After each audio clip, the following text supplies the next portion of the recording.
Shalom. Hi. Avraham. Hi, Shalom. Hi, great Nice to to meet you. meet you. Judah Lazarus, great to finally Avraham, meet you. great to meet you. This is Steven Bram. Steven Bram, hello. Hi, Nice Avraham. to see you. Great to meet you. Welcome. Thank you very much. Thank you so much for Come on having in. us. Wow. It's a pleasure. This is all Thanks your for art. coming. Wow.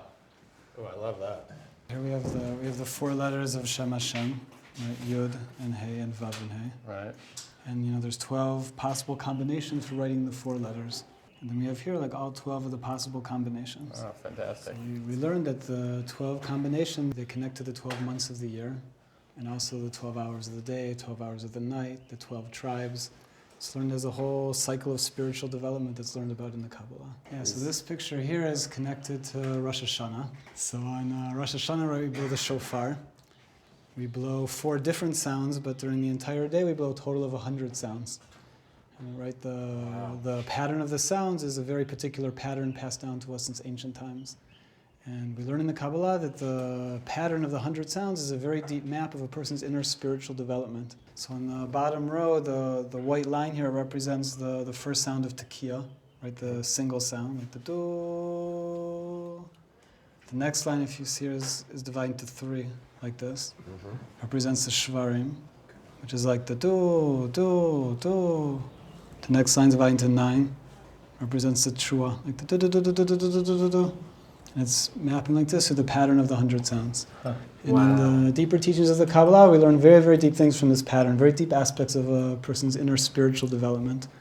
But one of the basic ideas, we learned that it's related to 100 aspects of love within a person. The lowest level is when a person's having love only for themselves, doesn't care for anybody else. And every level going up is having more and more love for everybody, all the higher spiritual levels. Wow. It's beautiful. This is based on a diagram that appears in the book of the Kabbalah. The line coming down from the top here, this represents all the energy under creation.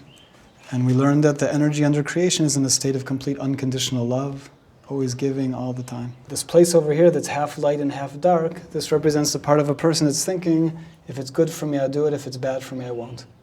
The part of us that's always thinking, what am I going to get? Right. In the language of Kabbalah, it's called our desire to receive. And the basic principle is that we learn that we can only experience the goodness when we become similar to the goodness. So the part of ourselves that's always thinking, what do I want to get? It's the exact opposite of the goodness. It's in a state of complete giving. So we learned that part of ourself can't experience the real goodness. The red line here represents all the spiritual work of our life, which we learn is to get out of the place it's only caring about the self, to reach a place of truly caring for the other, the state of complete unconditional love, pure giving. So this line over here, the white line, represents reaching the state of truly caring for the other, in which case we come to experience the goodness.